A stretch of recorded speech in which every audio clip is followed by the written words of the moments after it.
Olá, está no ar mais um Justiça em Questão. Neste programa você vai conhecer um aplicativo de celular lançado pela Justiça Mineira que permite acessar e compartilhar processos e documentos.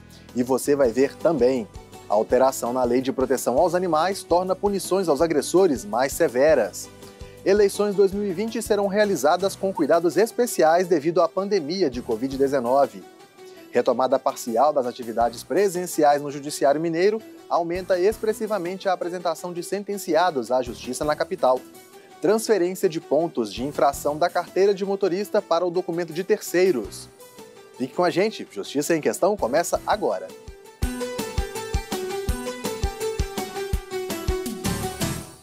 O Tribunal de Justiça de Minas Gerais desenvolveu um aplicativo que vai simplificar e acelerar a consulta de documentos que tramitam no Judiciário Mineiro. O presidente do Tribunal de Justiça de Minas Gerais, o desembargador Gilson Soares Lemes, participou da apresentação de uma nova versão do aplicativo do Sistema Eletrônico de Informações. Esse é o novo aplicativo do SEI, do Sistema Eletrônico de Informação, aperfeiçoado, Agora é possível que os servidores e os magistrados possam trabalhar pelo aplicativo com todas as funcionalidades do sistema eletrônico. E além disso, pode-se fazer a assinatura pela biometria ou assinatura pelo olho, Então isso é um avanço, é uma melhora para o nosso tribunal, e a equipe da CEPLAG e da DIRFO estão de parabéns, por esse avanço no aplicativo SEI, que melhora muito o atendimento a todos os usuários. Para baixar o aplicativo é bem simples, basta acessar a loja do iOS ou do Android pelo celular. O SEI é utilizado pelo Tribunal de Justiça de Minas Gerais desde 2016 e em 2017 foi feita a primeira versão do aplicativo, mas a segunda e nova versão só trouxe melhorias.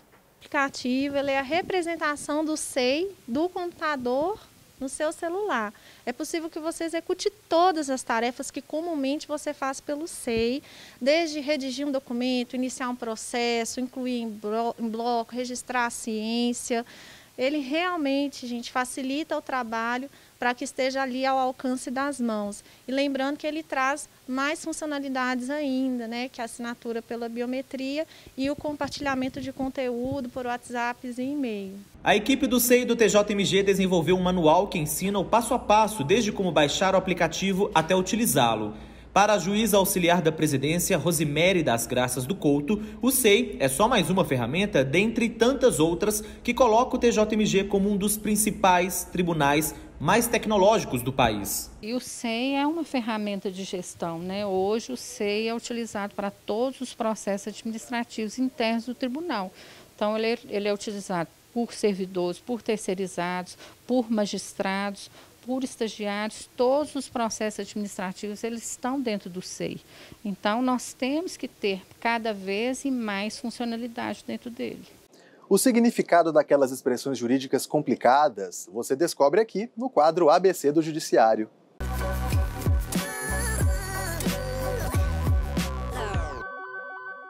A boa-fé é um princípio ético geral para as demandas judiciais. As partes devem agir com honestidade e lealdade, sem pretender lesar os demais ou obter vantagens por meio de condutas fraudulentas, tais como mentir, corromper testemunhas, forjar situações que não ocorreram e falsificar documentos, entre outros.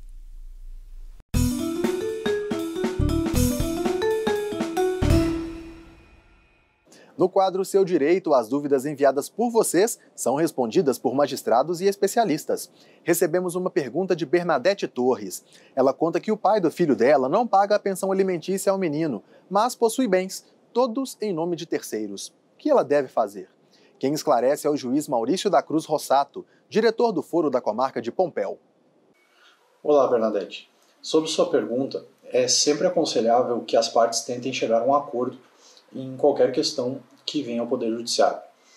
Dessa forma, você ou seu advogado podem entrar em contato com ele para que tentem fazer uma conciliação, um acordo sobre o pagamento desses alimentos.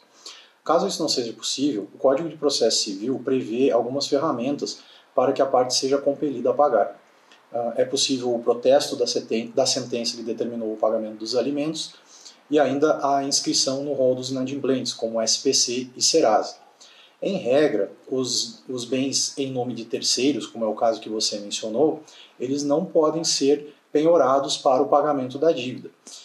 Como você disse que os bens seriam dele em nome de terceiros, é necessário que haja uma comprovação de que ele tenha transferido esses bens para terceiras pessoas, justamente para não pagar essa dívida, para que eles não fossem penhorados. Contudo, isso depende de prova que deverá ser produzida nos autos, sendo muito importante que você se aconselhe com um advogado.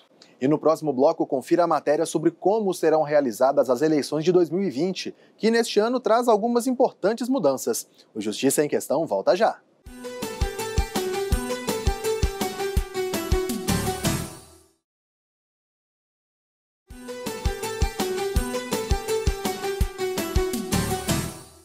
O Justiça em Questão está de volta. O primeiro turno das eleições de 2020 já tem data para acontecer, dia 15 de novembro. Mas, devido ao novo coronavírus, o processo será realizado com protocolos nunca antes adotados.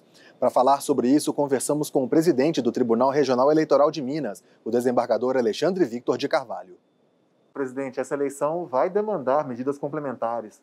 O TSE já repassou essas medidas? Quais seriam elas? Para tanto, nós tivemos que tomar muitas providências que em outras eleições não eram necessárias. O TSE, ele acabou fazendo um acordo de cooperação com em torno de 30 empresas brasileiras que cederam equipamentos de proteção individual para mesários, como, por exemplo, 3 máscaras descartáveis de uso por até 4 horas para cada mesário, álcool gel para os mesários, aqueles face shields, né, os protetores faciais de acrílico para cada mesário, e em cada sessão eleitoral teremos álcool em gel e também álcool líquido 70 para os mesários e para os eleitores. Então, as providências que são essas de proteção à saúde individual de eleitores e mesários, nós tomamos. Me lembrei também da exigência de eleitores só entrarem em sessões eleitorais usando máscaras e também nas filas das sessões haverá aquelas fitas que ficam no chão e que demarcam o distanciamento social entre os eleitores que estiverem na fila. Entre esses protocolos, nós teremos mudança de horário da votação também, por causa do acúmulo de pessoas nas sessões? Houve um acréscimo de 1 hora no horário de votação. Ele se iniciava às 8 da manhã e terminava às 17 horas. Agora se iniciará às 7 da manhã e terminará às 17 horas.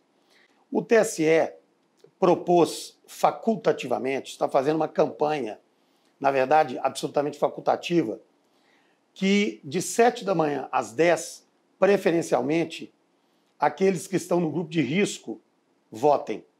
Depois das 10, votem os demais que não estão no grupo de risco. Disparo de informações em massa, as famosas fake news, são uma preocupação também?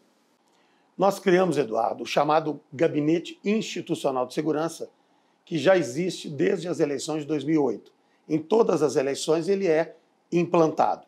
Ele é composto pela Polícia Militar, pela Polícia Federal, pela Polícia Civil, agora pelo Corpo de Bombeiros, a primeira vez, em face da pandemia, nós estamos fazendo integrar a este gabinete o Corpo de Bombeiros, pelo Ministério Público Eleitoral Estadual e Federal e também pela Secretaria de Segurança Pública e Justiça.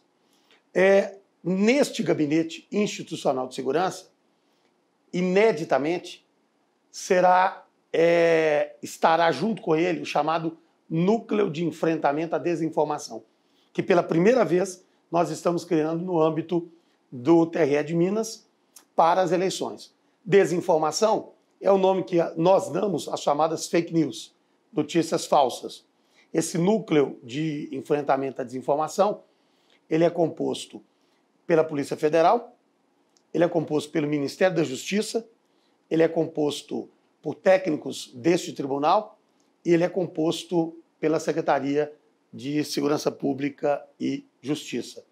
Esse núcleo é muito importante, ele tem por objetivo prevenir e enfrentar as chamadas fake news, e é um núcleo que é tão interessante, é tão significativo, que o próprio TSE, depois que nós criamos, o TSE criou algo similar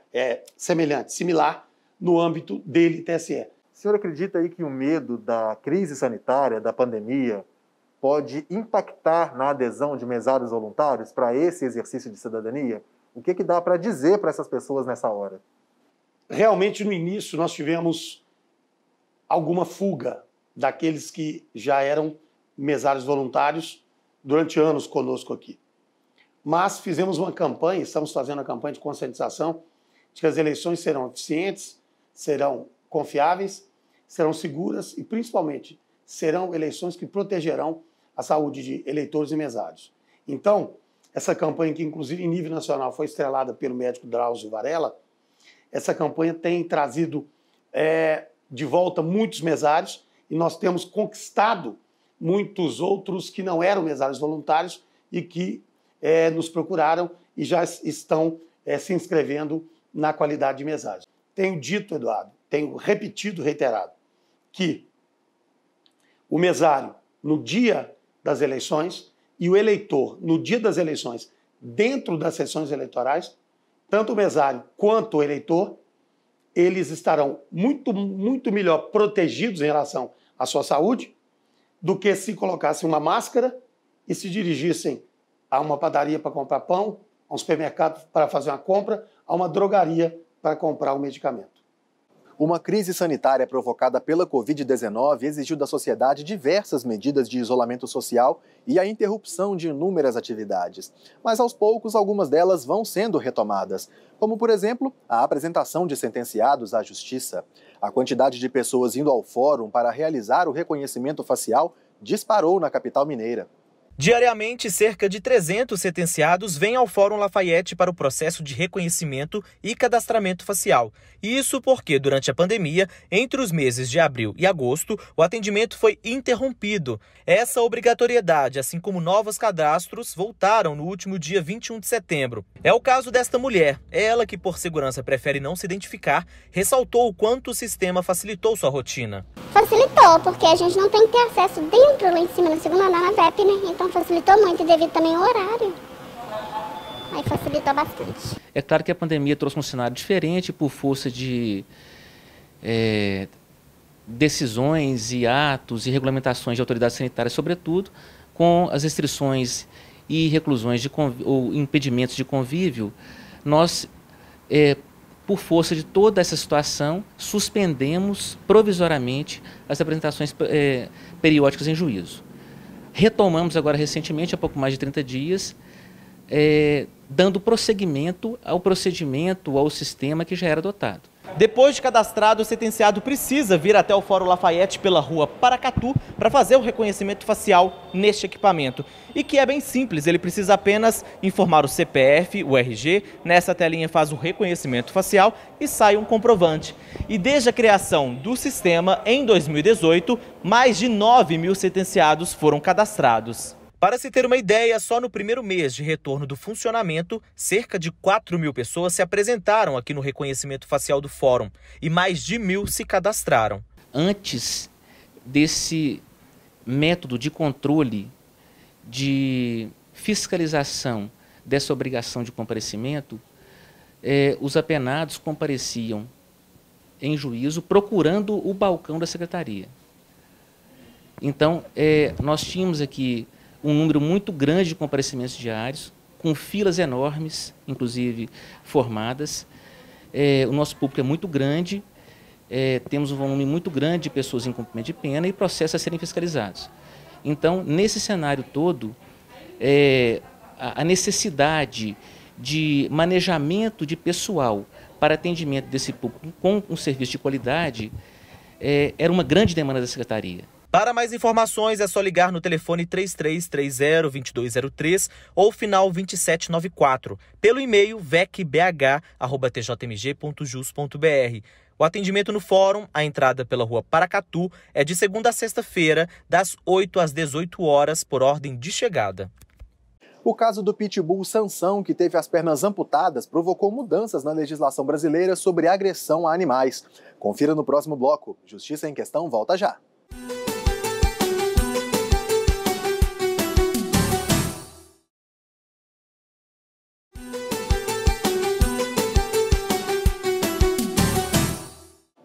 Você está assistindo ao Justiça em Questão, programa do Tribunal de Justiça de Minas Gerais. E o nosso assunto agora é a transferência de pontos de infração da carteira de motorista para terceiros. Segundo o CONTRAN, Conselho Nacional de Trânsito, é permitida sim a transferência de pontos da CNH. E sobre esse assunto vou conversar agora com o juiz de direito José Xavier. Doutor, é permitida, mas quando se torna crime? Bem, na verdade não é exatamente permitida a transferência de pontos de uma pessoa para outra. O que é feito é a indicação do motorista que seria o real infrator. Até esse momento em que você faz a comunicação, o motorista proprietário do veículo, ele não tem ainda pontos lançados na sua carteira. Ele recebe uma notificação e, caso ele não seja o condutor, ele indica num formulário próprio quem seria esse condutor. Então não é exatamente uma transferência de pontos, é uma indicação num formulário do CONTRAN para que a pessoa, o real condutor, seja apenado com a perda de pontos. Doutor, a gente tem visto que isso tem se tornado um negócio. Ou transfere para a família, ou para amigos, ou para funcionários, empresas, por exemplo, e se aplica valor a isso. Quais as sanções aplicadas nessas situações? Bem, como eu disse, é um documento público, que a pessoa preenche para fazer essa, vamos chamar de transferência, que é a indicação do real condutor. Quando você preenche esse documento com um dado falso, você comete o crime de falsidade ideológica. Então, tanto o indivíduo que cede o nome, quanto esse indivíduo que é o real condutor, que estaria passando para um terceiro aquela pontuação, eles estão cometendo o crime de falsidade ideológica. Para esse tipo de crime, qual a penalidade? É de 1 a 5 anos de reclusão e multa. E tanto nos dois casos, tanto para o real condutor e para quem aceitou a indicação, por exemplo, qual que é a sanção aí? Sim, os dois inserem dados falsos no documento, porque os dois têm que preencher e assinar esse documento para fazer essa indicação do real condutor. Então, como os dois estão participando dessa inserção de dados falsos, os dois respondem. Alguns casos que nós temos aí, são casos, inclusive, que nós temos um intermediário nessa venda, Ele alicia pessoas e transpassa de um para outro. Terceiro elemento, então, Terceiro elemento, um facilitador, vamos dizer assim. E esse também pode ser apenado, dependendo da situação, ele pode responder ou por falsidade ideológica ou por estelionato, mas a pena de um crime e do outro é a mesma, é de 1 a 5 anos. Pela sua experiência aqui no gabinete, no TJ, em Minas Gerais é muito comum esse tipo de crime, doutor? Bem, no dia a dia a gente não encontra muitos processos hoje com esse crime, mas a tendência é que passamos a ter mais. Primeiro que está ganhando uma relevância muito grande e despertando a atenção dos DETRANs, E segundo que os DETRANs já estão fazendo um trabalho de pesquisa, eles estão cruzando dados. Então fica muito fácil de perceber que um indivíduo foi indicado como condutor de um veículo A na cidade de Belo Horizonte, mas 2 dias depois ele estava dirigindo o veículo B em Uberlândia, 3 dias depois dirigindo o veículo C em Juiz de Fora, cada um com um proprietário diferente. Então isso vai chamar uma suspeita, levantar uma suspeita nesse cruzamento de dados e essas investigações vão passar, com certeza, a serem feitas agora. Infelizmente, todos os dias os noticiários trazem casos envolvendo violência e maus tratos contra animais. Um episódio ocorrido aqui na região metropolitana de Belo Horizonte impulsionou a alteração na Lei de Proteção aos Animais. A mudança, que fez com que a legislação passasse a ser conhecida como Lei Sansão, prevê punições mais severas aos agressores. Sansão tem pouco mais de 2 anos e faz parte de uma estatística dolorosa. De janeiro a agosto de 2020, a Delegacia Especializada em Crimes contra o Meio Ambiente de Minas Gerais registrou mais de 1.500 casos de maus tratos e violência contra animais. Se para muitos deles o mal sofrido vai ficar na lembrança, Para Sansão, além da memória, as marcas ficarão para sempre em seu corpo. Ele foi amordaçado com arame farpado e teve as 2 patas traseiras decepadas por uma foice, no bairro Capim Seco, em Confins, na região metropolitana de Belo Horizonte. Infelizmente, aconteceu com o meu animal, né? Para minha família isso é muito triste, está doendo demais até hoje. Uma coisa ruim aconteceu com ele, para uma coisa boa vir acontecer futuramente. Não gostaria que acontecesse com ele, gostaria dele normal, como eu sempre lembrei dele, né? Ver ele se arrastando é muito triste para mim, porque a gente que conhecia ele antes sabia da forma que ele brincava, a forma que ele agia, né? Tá sendo muito duro para ele está bem tristinho ainda. O caso teve repercussão nacional, mobilizou ONGs, defensores dos animais e políticos engajados na causa, o que acabou resultando na aprovação de um projeto de lei que se arrastava desde 2019 no Congresso Nacional. A Lei 14.064, que ganhou o apelido de Lei Sansão, altera a norma 9.605 de 1998 e prevê uma pena de reclusão de 2 a 5 anos, além de multa e proibição de guarda para quem maltratar cães e gatos. Para os crimes envolvendo outros animais, continua valendo a lei anterior, que determina prisão de 3 meses a 1 ano, mais multa. O réu acusado de torturar Sansão será julgado com base na lei de 1998, mas recentemente o processo foi redistribuído. O processo do caso Sansão saiu da competência do Juizado Especial Criminal e foi remetido aqui para a Justiça Comum, pois o Ministério Público incluiu mais 2 crimes praticados pelo réu contra animais. Um deles foi o assassinato do pai de Sansão, o cachorro Zeus. O juiz que recebeu a denúncia inicial esclarece o motivo da redistribuição da demanda. Pela soma das penas, nesse caso, como são 3 fatos, ultrapassa a alçada do juizado especial para proferir um despacho determinando o encaminhamento dos autos para a Justiça Comum para que seja julgado por um juiz de vara criminal. Os autos processuais ressaltam que o cão Sansão é um sujeito de direito e por isso tem total acesso à justiça e às garantias fundamentais. Além da legislação nacional, o processo foi fundamentado em um estudo internacional, como explica a assessora judicial Sabrina.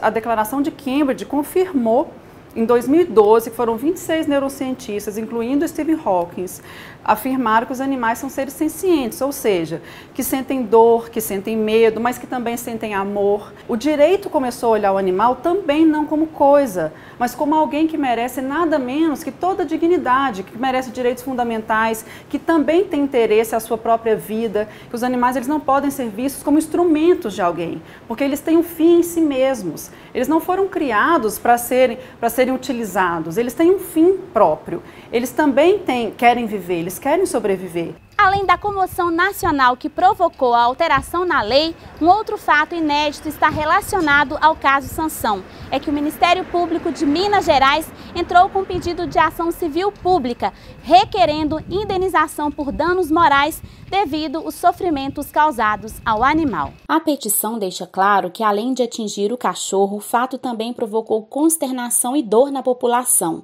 É o primeiro caso de ação civil pública desta natureza que se tem conhecimento em Minas Gerais. A indenização vai ser usada em prol de instituições comprometidas com a causa. Para Natan, tutor de Sansão, o que importa agora é o bem-estar do seu melhor amigo. A gente quer dar a melhor qualidade de vida possível para ele. E, claro, a condenação de seu algoz, além de uma lei mais ampla para proteger todos os animais da crueldade humana. Se ele for julgado e for condenado, vai servir de exemplo para outras pessoas pensarem 2 vezes antes de maltratar um animal, porque agora é da cadeia. Mas a gente sabe também que essa lei não é completa. A gente futuramente quer sim lutar para que eles abranjem mais animais também, não só cão e gato.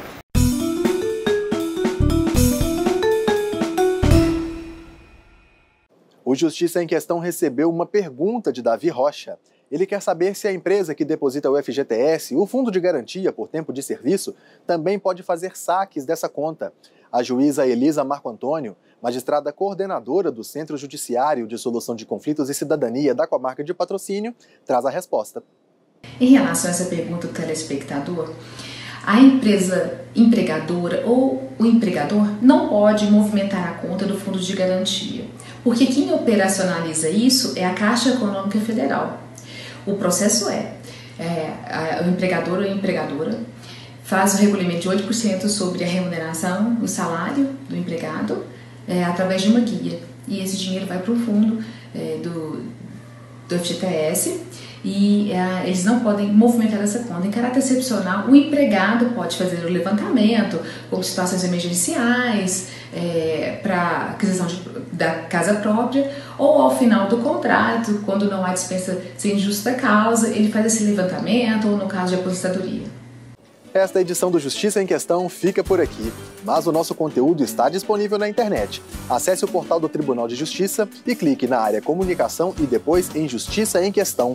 Ou então veja pelo nosso canal, o endereço é youtube.com/Justiça em Questão. Comente, proponha temas, participe você também do JQ. Envie uma mensagem para o e-mail justiçaemquestão@tjmg.jus.br ou para o WhatsApp, telefone 31 98462 1532. Um grande abraço, até a próxima edição e se você puder, fique em casa.